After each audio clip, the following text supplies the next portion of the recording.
Okay, ladies and gentlemen, welcome to Singled Out. This is the latest episode in our Guilds in 30 Minutes that's actually more like an hour series, where we talk through how to play certain guilds. And this is by popular request via Gubs, the how to play Brewers. I should give you some insight into the high-tech world of Singled Out. We did previously record this episode with the Langton brothers, and their advice was, stand on your own line, don't ever commit forwards, and so on. And Andrew promptly lost that episode in a technical glitch known as him losing stuff. So we no longer have the Langtons. We put their special skills into the Blacksmiths episode, and instead we have two returning guests. So we have Powell Edic Korpal. Hello, hi. And Neil's Inspiring Hat Hermkins. Hello. And you guys are pretty dedicated Brewer players. Is that fair to say? Well, not recently, obviously, but I did commit to Brewers for a long time. Like, I believe it was 3 years almost solely playing Brewers on my side through season 2, 3, and 4, yeah. And yeah, so it was a long time with Brewers for me, yeah. You got in-depth brewerage. What about you, Niels? Well, my experience was mostly getting spanked by my by my local meta brewers, and I was like, these guys seem good. I'm going to try them out myself. And then I found out that they're pretty good at the World Cup. Yeah, you qualified for Digital Worlds with them, didn't you? To Digital Worlds. Yeah. And went amazing. And Edic, you and I have both played them at WTC, I think, but I've not played them at WTC since Season 3, Esther's multiple AoEs with Hemlock fun times. Yeah, I did play them at the first WTC and the second one in Warsaw. And I did rather nicely. I think it was one loss with them in 2 years or something like that. So I was quite happy with my performance with Brewers. Yeah. And recently you've actually been working with us on the community project, haven't you? You're sort of partly responsible for Lucky's latest incarnation. Yeah, I'm very proud of it, yeah. Yeah, which we will get onto because I think it presents some interesting stuff for Brewers. So, obviously a Brewers Tactica, this is going to be pretty short really. Walk up to stuff, knock it down, hit it with loads of wraps. That's it, isn't it? That's how Brewers play. Yeah, so thanks for joining us. Yeah, but to be honest, it used to be like that before we got models like Decimate and now Lucky. But I believe now there's a lot more to the guild than people might think there is. For sure. What would you There's guys say way more adaptability. What would you say is the core strengths of Brewers? Buffing stuff. They have a ton of buffs. The guild by default has rather mediocre stats, but they have a lot of ways to improve it. And once you get a few of those buffs going, the guild really starts to come together. Like, many players are a bit meh when you look at them, but just a few things click in the turn and they are monsters.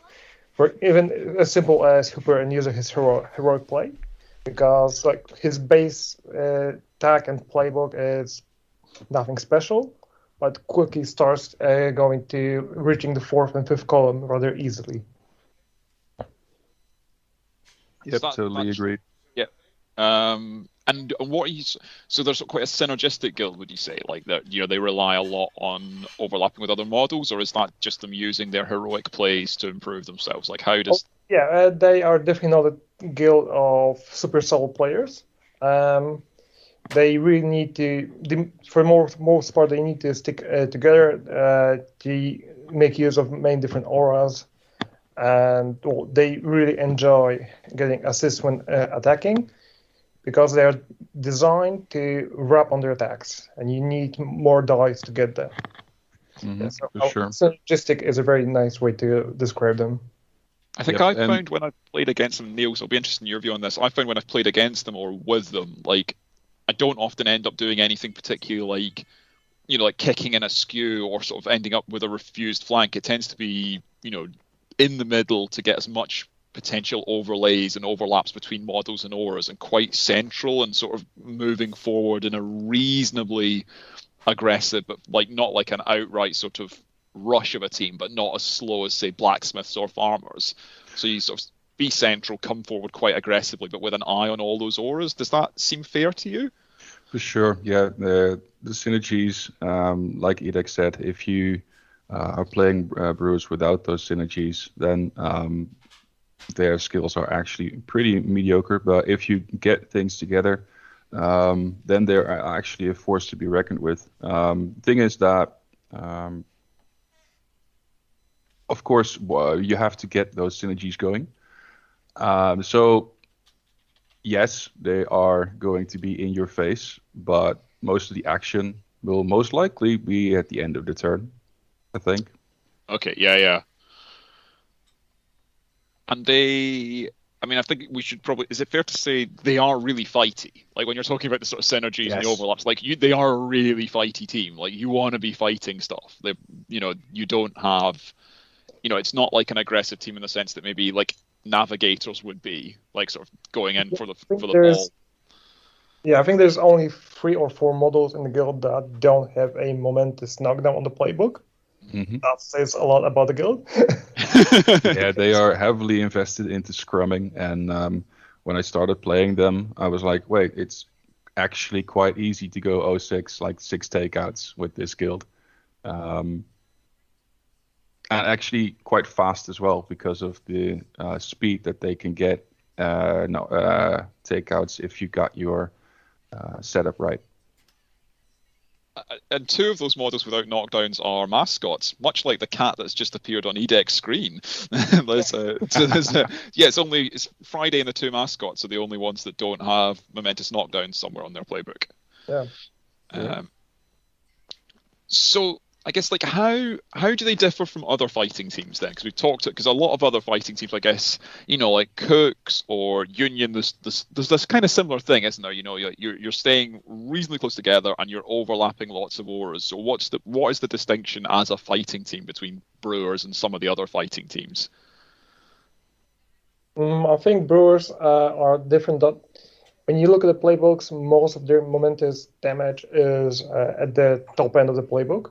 So to make them running, you need to get the dice on the attack. So you need to put enemy models in main tackle zones. You need to knock them down, and you quite often make a setup for a bottom top activation.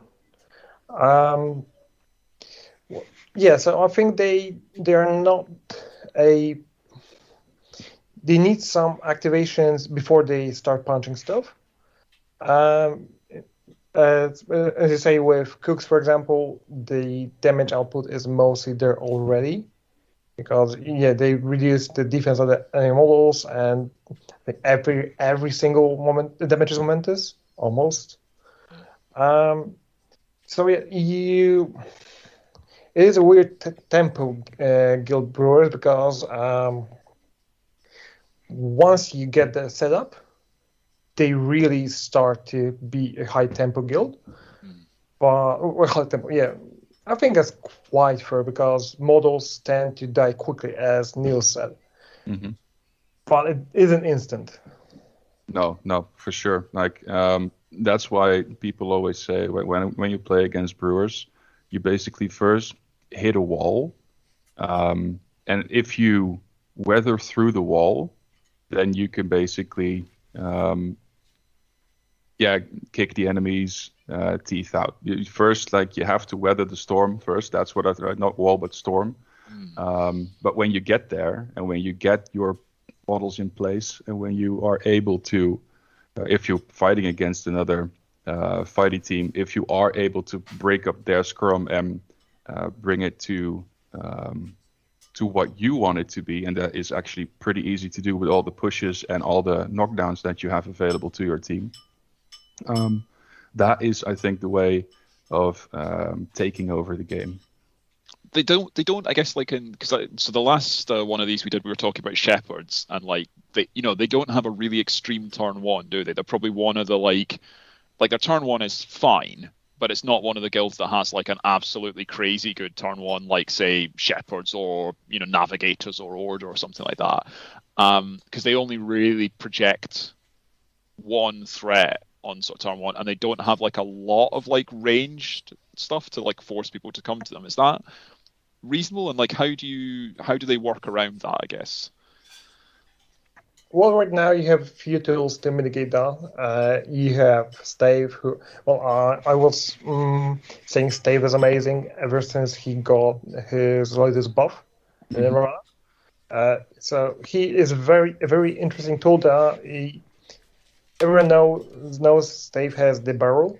You can knock around enemy players, but it's also a great tool to move your team around, because Brewers also have a ton of condition removal, so you can easily knock down a few of your players with Stave at turn one, and then simply use a heroic or something like that, and the model is 5 inches away because the push from battering ram and from the barrel.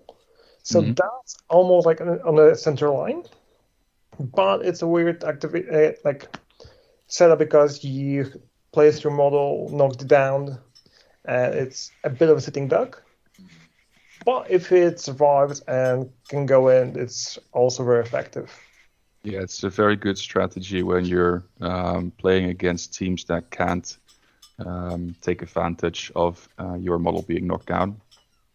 Of course, them being knocked down also means that they're nice dodge material for strikers and stuff.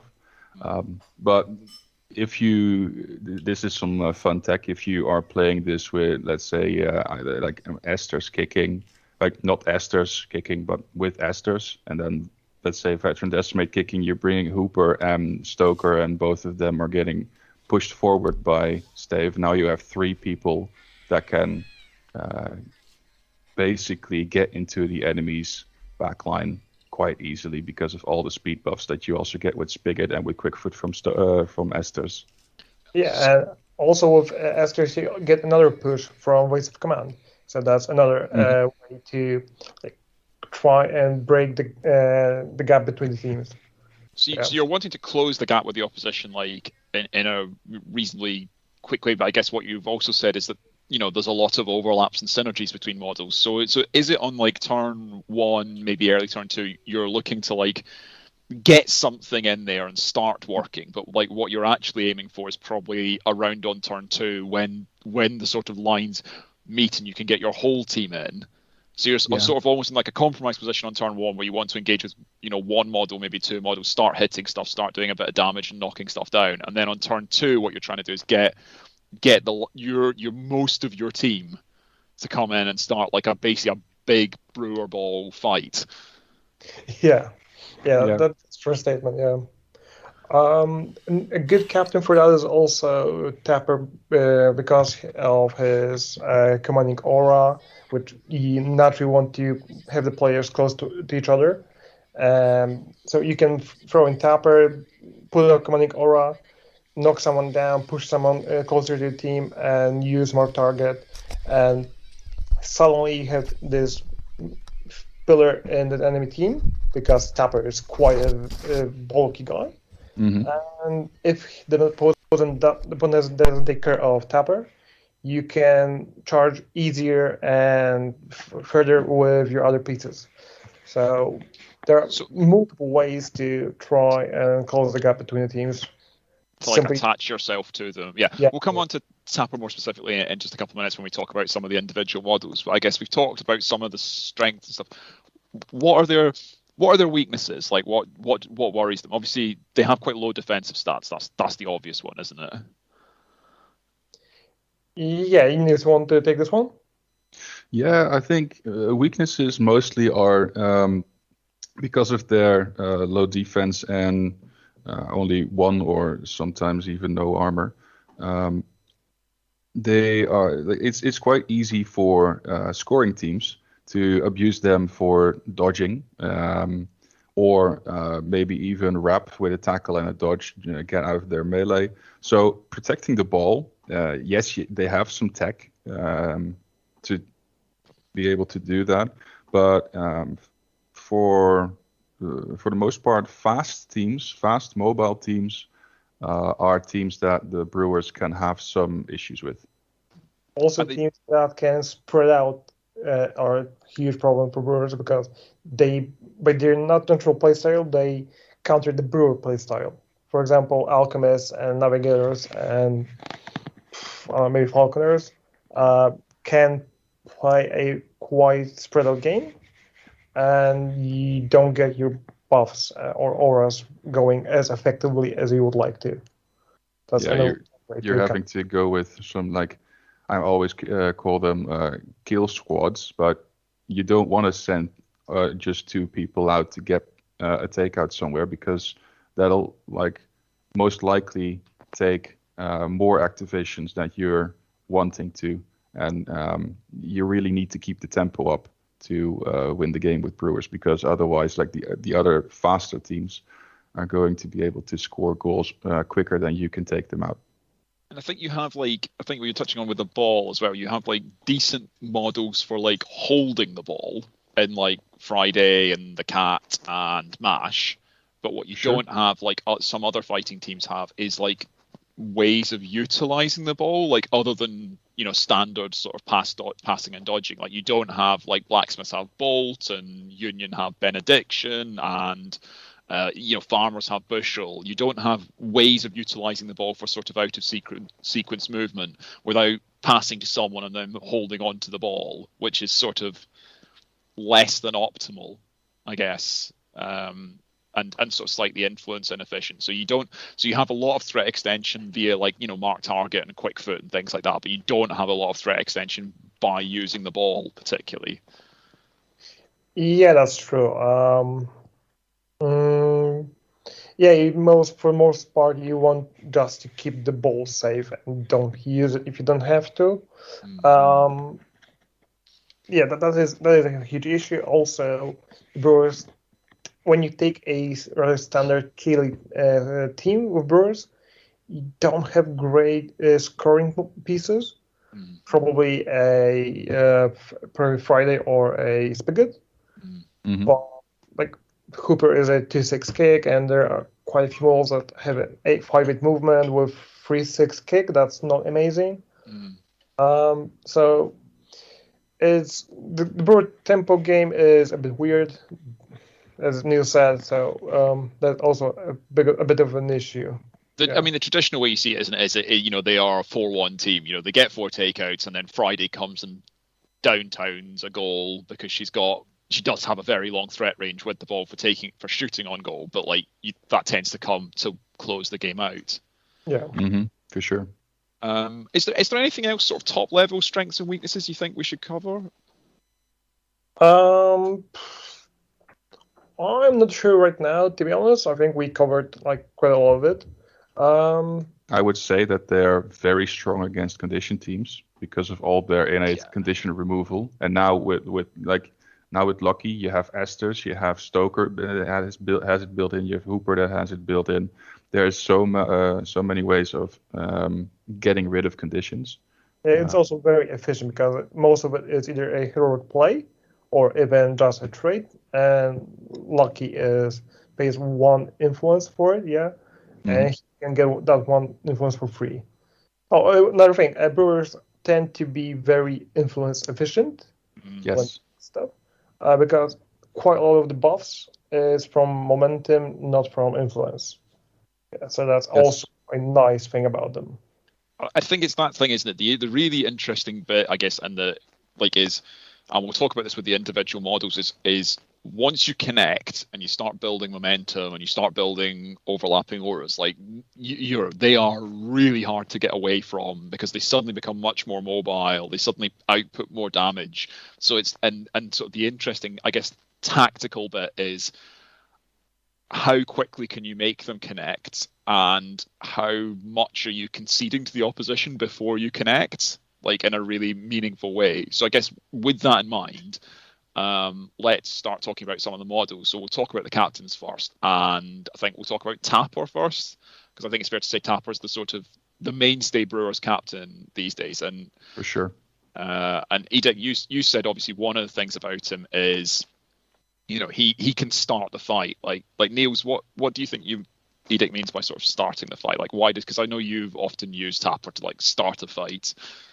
Well, for sure, like Tapper 3-1, knockdown on 1, easy pushes, 20 HP with tough hide. So there's not a lot of models. I think after the nerf of Vetboard, that basically there are no models at this moment that can one round him without any buffs, which is basically very strong. And the reason that he has his trait on the back, Barroom Brawl, and Barroom Brawl works in the same that he doesn't need to engage their target, so they can knock him down. No, they need to be in his melee zone for the rest of the team to charge for only 1 influence. So the enemy really needs to take care of them, take care of that model, take care of Tapper the instant that it comes into their lines. Yeah, that makes sense. And Tapper brings a lot of stuff, doesn't he? He brings a big area damage buff and big increases in mobility and big influence sharing. For sure. Yeah. Another thing about Tapper is like probably the main reason why you take him is commanding aura, which it's probably the most brewery character to play in the guild because it gives more damage output and it gives more attack, so in extension also more damage output. And another thing is his heroic play that gives out influence. It was nerfed a bit in season 3 because he was used to be able to get that influence to himself. Which was bonkers because then you had a 7 influence captain. But okay. Yeah. He used to one round most of the players without any setup. Right now is for like the trait for the heroic play is that he is a 3/6 influence captain, but you don't really feel like you are playing down on influence. Some guilds tend to feel like some rosters tend to feel bad because you are running a 12 influence team, and it doesn't work like that with Tapper. Other fun stuff for him is he's also the only captain you want to kick with, really, isn't he? Like none of the other 2 captains you want to actually kick with that model. Like whether it's Tapper, you do see people actually kick with him. Tapper is a very good kicking model because of his the threat range he has with mark target. That's basically if you get within 10 of him, he can mark target and charge in. Of course, that gets he can go to a threat range of 11 if you use either Spigot or Spigot's Times Called or Stave's Battering Ram. So he has quite a bit of threat on the board as a kicking model. And of course, he can knock people down and pull them towards the rest of the team. He is the front liner of the guild. Yeah, you also can do another thing with Tapper. That's when you're kicking with a Tapper team and you don't want to kick with Tapper, you can give him like 3/4 influence. You second win on him. Pop commanding aura, move, throw a mark target or 2, move further with second wind, and then you have set up Tapper to for the kick model to use. So you can like kick with Decimate, move Tapper further up the field, and then punch someone really effectively with Decimate turn 1. So it's the trick that used to get used with marbles in season 3, where you put second wind on marbles, marble sprints forward, goads someone, then second wind's into contact with them, and then all of a sudden, like, yeah, you're engaged by Tapper, so now you're going to get hit by like Freight Train Decimate or Freight Train Lucky.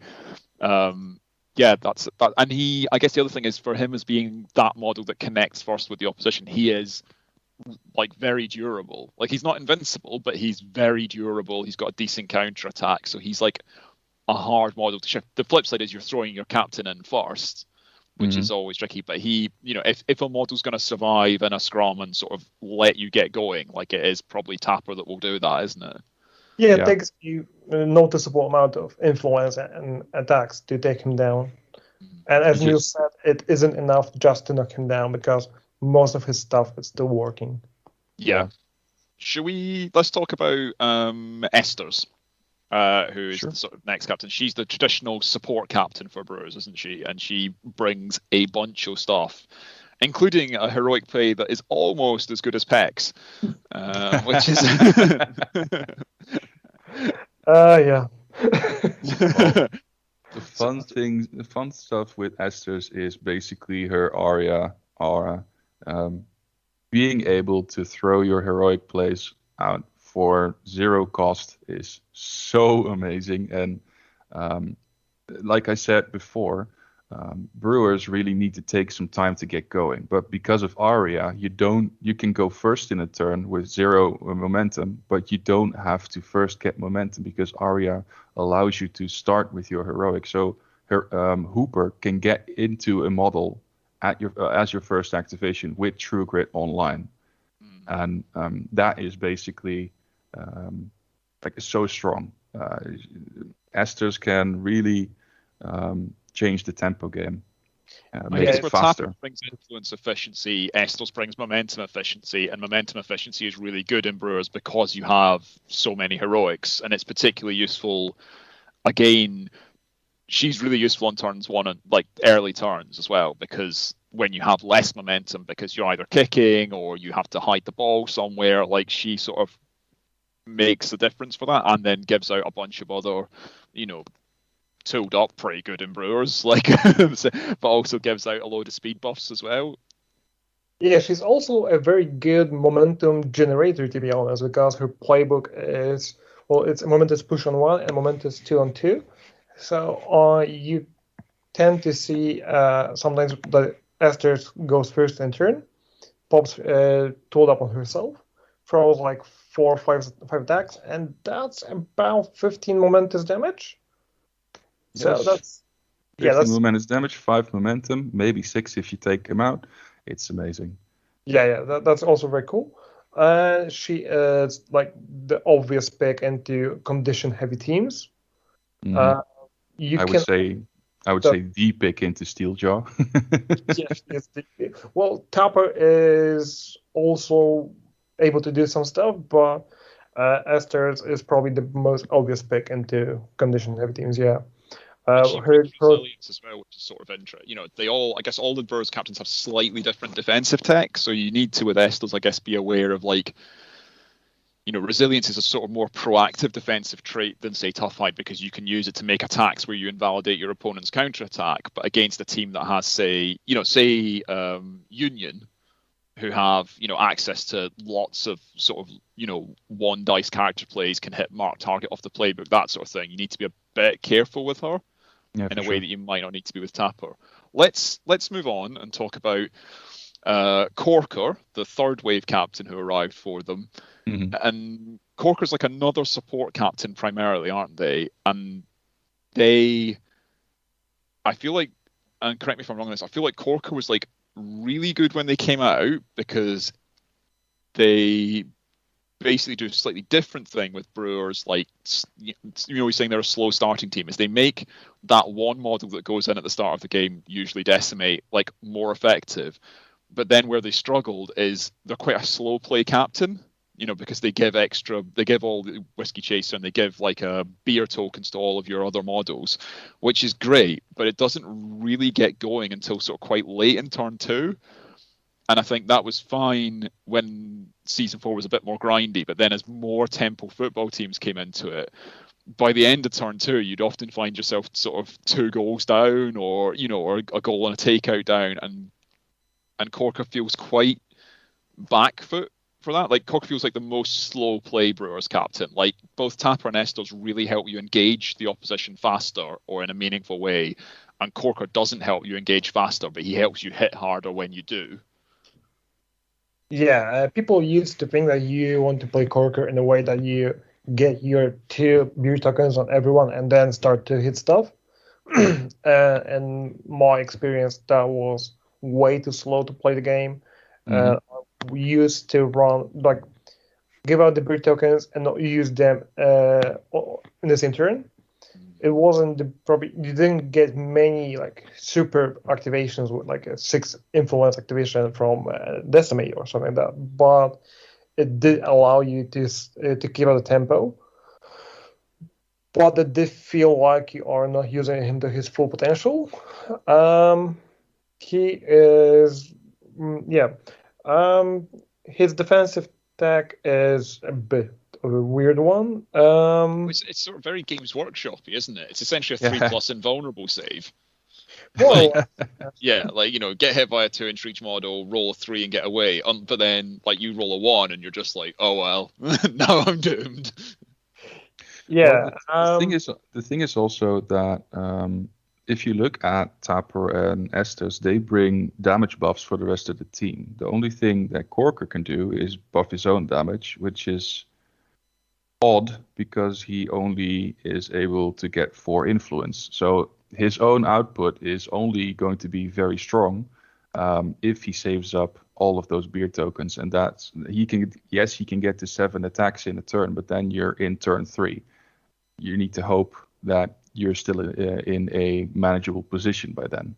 Yeah, and also he is a 1-inch melee model, so hitting stuff with him isn't the most obvious thing in the world. I mean, he can add a free knockdown to stuff, but he has to pay influence for it, so it's, like, it's a sort of interesting. I mean, one thing he is actually particularly good at, and makes models particularly good at, is dealing with Sturdy. Is it the one where you can't be knocked down? Because he can essentially give models a double knockdown. For sure. So that's pretty helpful if you're worried about that. Let's talk about mascots, which I think will be quite short and sharp. My personal view on it and what I've generally seen is Quaff is the better mascot, but Scum is sometimes a viable tech pick into teams that don't like unpredictable movement. But Quaff just brings 2 really, really good things in Second Wind, which is amazing for both connecting to the opponents, as you've said, Edek, and sort of yo-yoing and kiting your kicking modeling, which we can talk about when we talk about kicking models, and Pick Me Up, which is just a +1 tack buff. So he brings a free thing, he brings Second Wind, he's situationally hilarious at throwing models off the pitch. Yeah. Yes. That is, and also, he's like the best model to just put in the way because of Loved Creature. Yeah. So he basically everything on his card is great, and there's almost no reason to pick him to not pick him over Scum. Yeah, I think it's purely if you see a team that really dislikes unpredictable movement. Scatha, for example. Yeah. Brisket. It's also specifically teams that don't like unpredictable movement and have 1-inch melee. Yeah. So, yes. I mean, yeah, and so let's talk a little bit. We'll do this in a slightly random order because I think this, like, the main strength of Brewers is these sort of lots of fighty, damagey squaddies. But let's talk a little bit about the ones that sort of break that. So Lucky and Vet Decimate, particularly, I think, because they're the 2 models that bring viable dodges. And they bring something slightly different. And I guess, why would you usually have one of those models in your 6? Pavel, you Okay, yeah, sure. You take them mostly to break the standoff. They're the best models to reach stuff that's really far away, and they can do different stuff with that because Decimate was used for a long time as a taxi. So you would send out Decimate, she would push someone 6 inches back for the rest of the team to hit a bunch. And Lucky is Lucky is a weird one because he is very fast. He is a decent goal scorer. But his playbook is a mix of a Brewer one and a Mason one. So you mostly use Lucky as a efficient momentum generating model because of his momentum is 2-on-2. Mm-hmm. But yeah, the main reason for is to break a standoff in some way. They threat further than anyone else, and they have dodges, viable dodges, which help them sort of, not get locked down and, do things like, be able to dodge out of rough ground and be able to run, or dodge into fire and then clear the fire and run out of it and things like that. So they're less interferable with than, say, Tapper, who we've talked about, who's a bit more linear. My general feeling is that, like, if you're going to kick with Brewers, it's going to be either Tapper, Decimate, or Lucky is the model you're kicking with. I don't see, unless you've got some really AWOL game plan, I don't see kicking with another model. Well, you can try to kick with, let's say, Stoker, if you like playing Stoker because of his magical brew.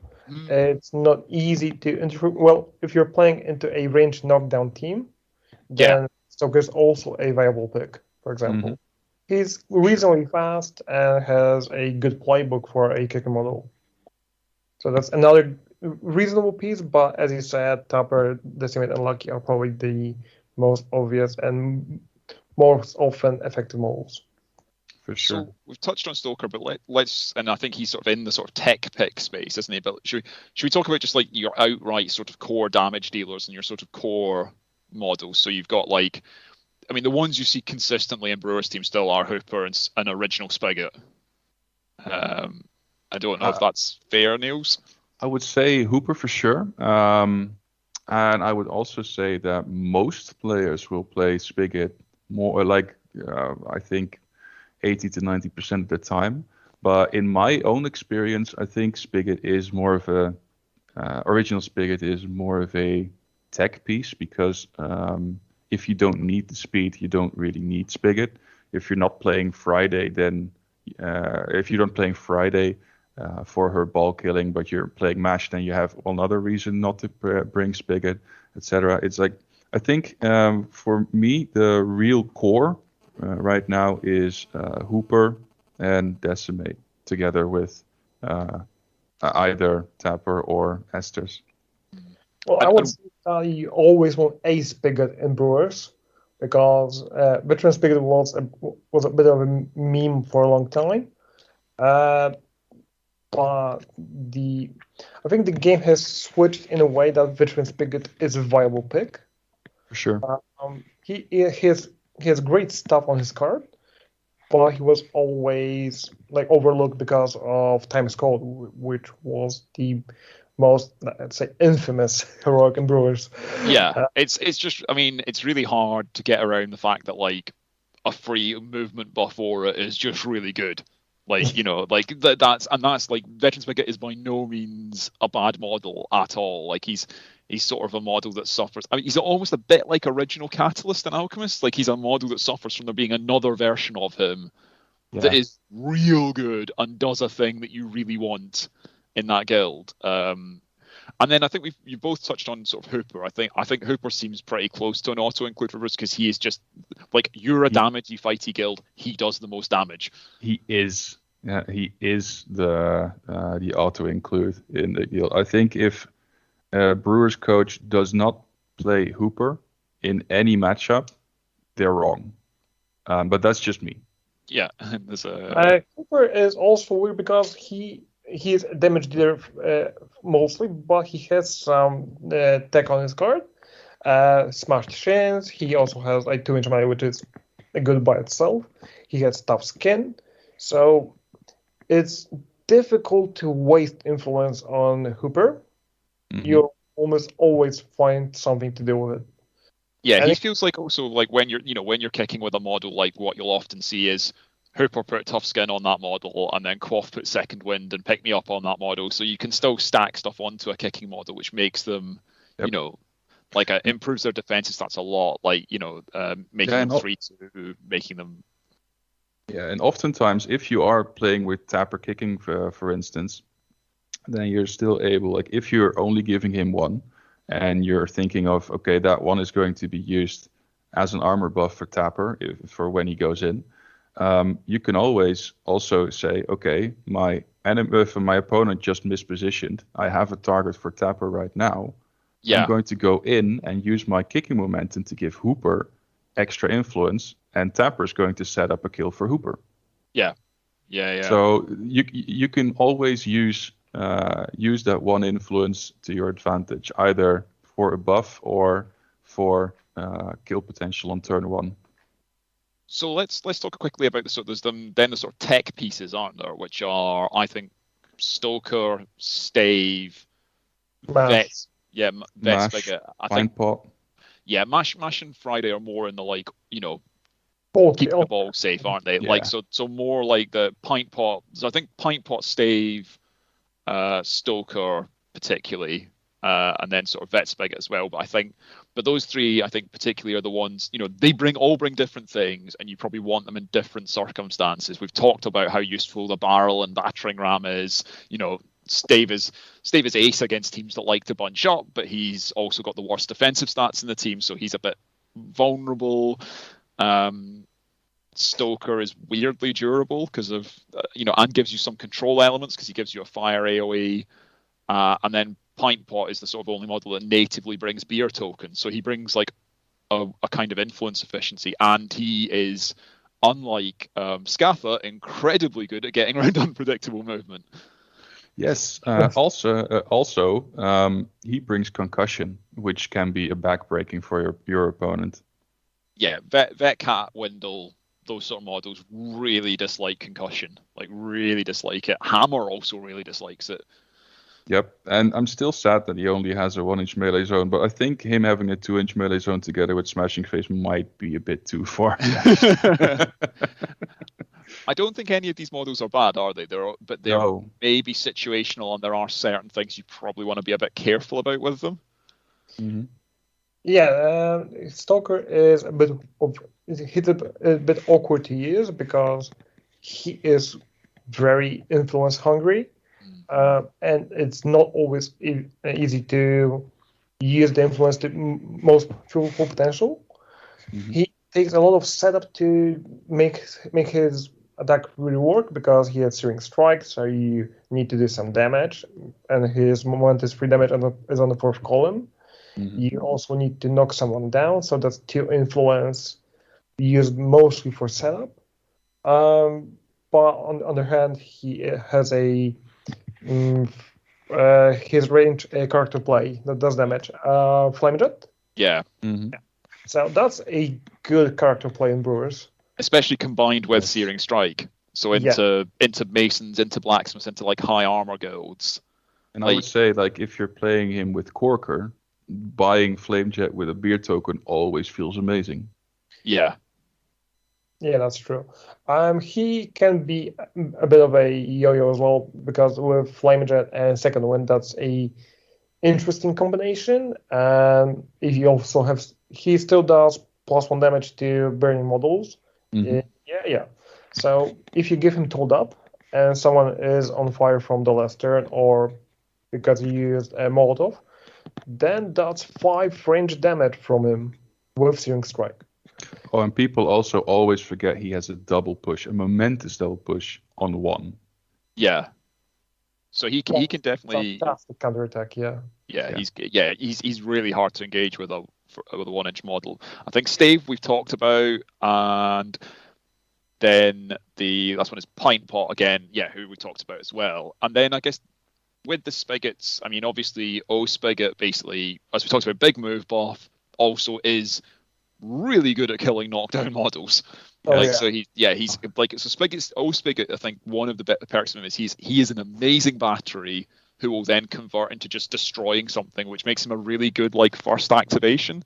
There's a knocked down model. Spigot just goes in, wraps for days against it, and then puts up his heroic. I would actually say second activation after Tapper, because then he can kill any model. But yeah. So let's talk we talked a little bit about Vet Spigot. Brings loads of interesting abilities, brings gold, brings close control, has a really good ball threat range. Gold is amazing in Brewers, but I think is viable, but I think you need to have a very specific plan for why you're taking Vet Spigot rather than say O Spigot, because O Spigot's like easy and adaptable, and Vet Spigot's a bit more like specific. Like, so like gold is amazing if there's a model you particularly want to control, Hammer, Thresher, those sort of models, then gold plus second wind is a really nice combination for him. And then lastly, there's the models that often operate as ball holders, I guess, which is Mash and Friday. And they just bring sort of different flavors of that, don't they? Yeah, that's true. Mash with his 2-inch melee and resilience, he is a very good ball holder against some teams, but against teams, as you said, with ranged, cheap character plays, his resilience doesn't add too much. Because you can roll a gold or a mark target or something, and it's gone. Or a Kami is on the table, then it's basically.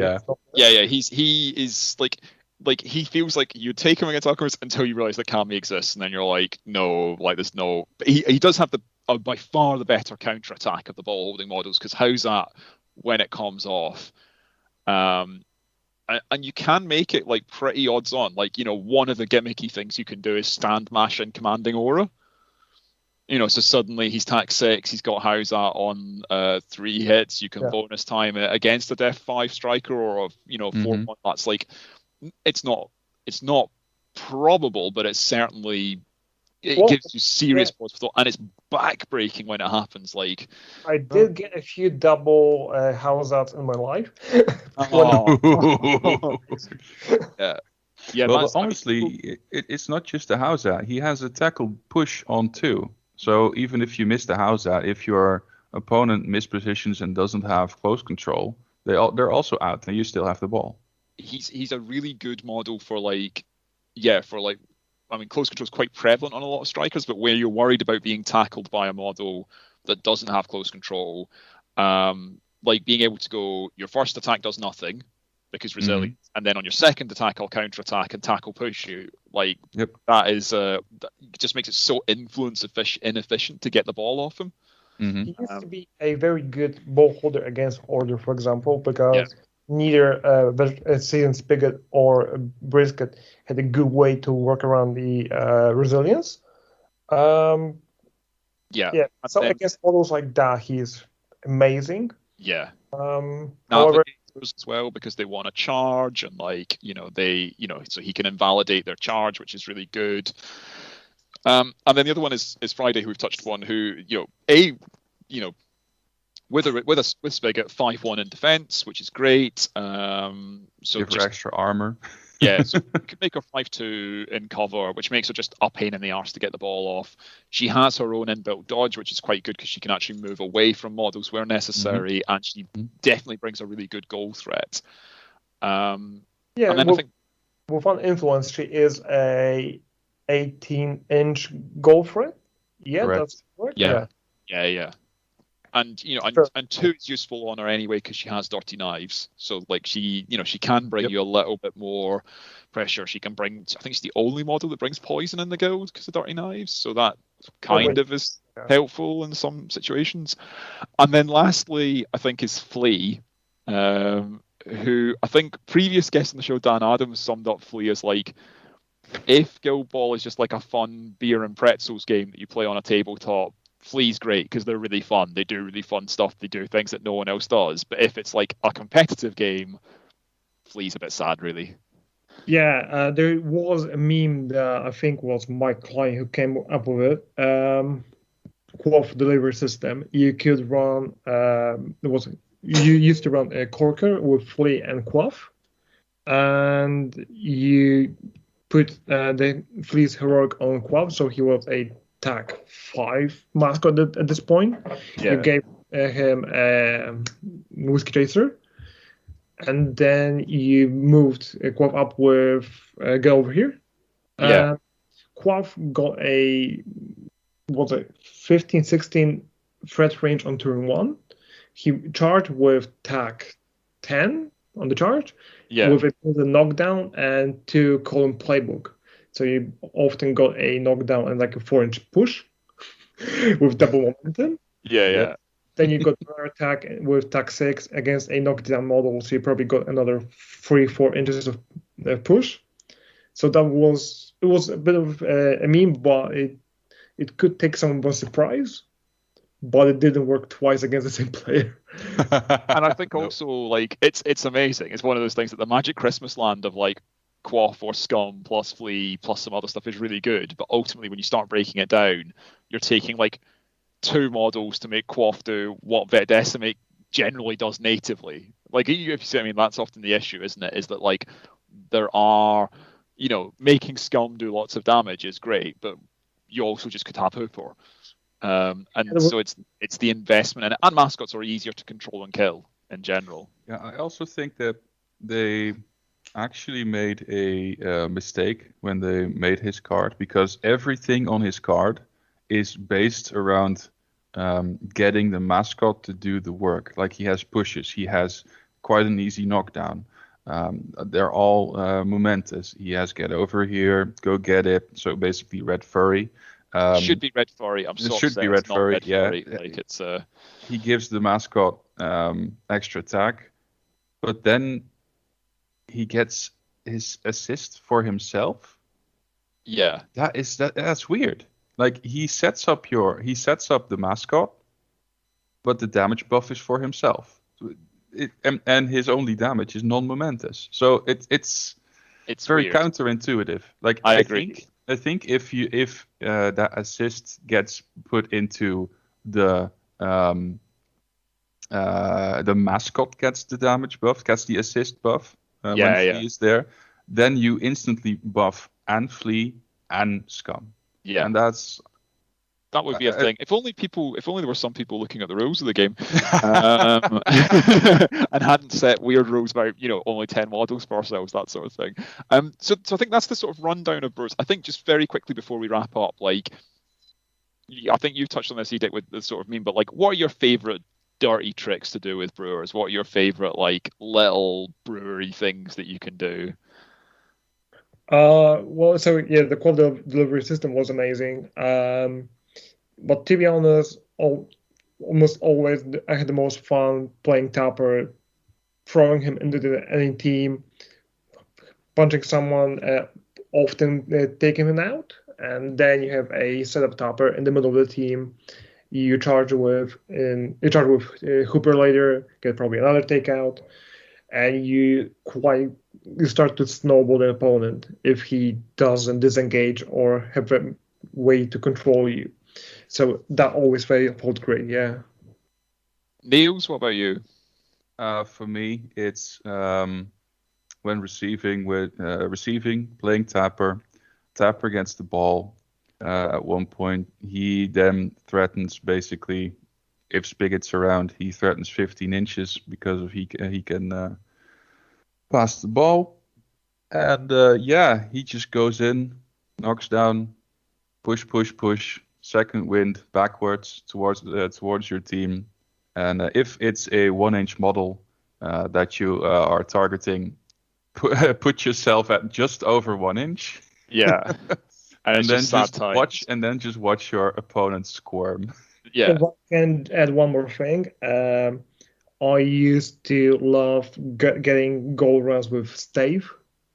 Yeah. For the ones you can get because you use barrel lob on yourself. Yes. That. Then you spin, then you go for a goal. At the Hungarian Nationals, the last one that was before set times of Gilbo is dead, I was playing Miners and I believe I got 2 goals with Stave against Miners. Amazing. That was fantastic.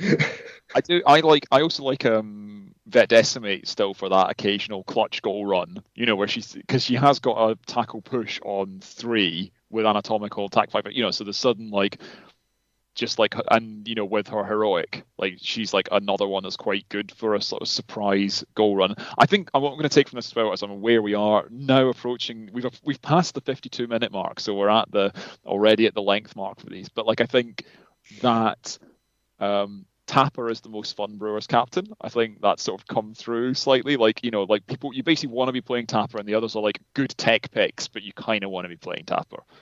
Yeah, that's true. Yeah. The current iteration of Tapper is fantastic. So yeah, if you want to start Brewers, probably want to try Tapper first. So yeah, I agree with that. Yeah. On that note, I'm going to say thank you to you both. So thank you, Paul Edek Korpal. Thank you, Niels Inspiring Hat Hermkins. I'm sure we will see you both again on this. Listener, you should know that when we ran the poll of what guild we should do next, Edek directly messaged me as soon as the results were becoming clear. I want to talk about Brewers. So it's the first time anyone. I think you're the first person to volunteer to be on this podcast since Matt Hart. So, which is a strong company to be keeping, Edek. Oh yeah. So very elite. I'm not sure I like it. Yeah, I'm not sure that many people want to be in that association, but you've been more honest with us than perhaps he was when he volunteered to come on last time. So on that note, thank you both very much, and I'm sure we will see you again in future. And listeners, we will be back, I think most likely with Langton's talking about blacksmiths, so that should be a fun experience for everyone. Have a good evening. Yeah, cheers. Cheers.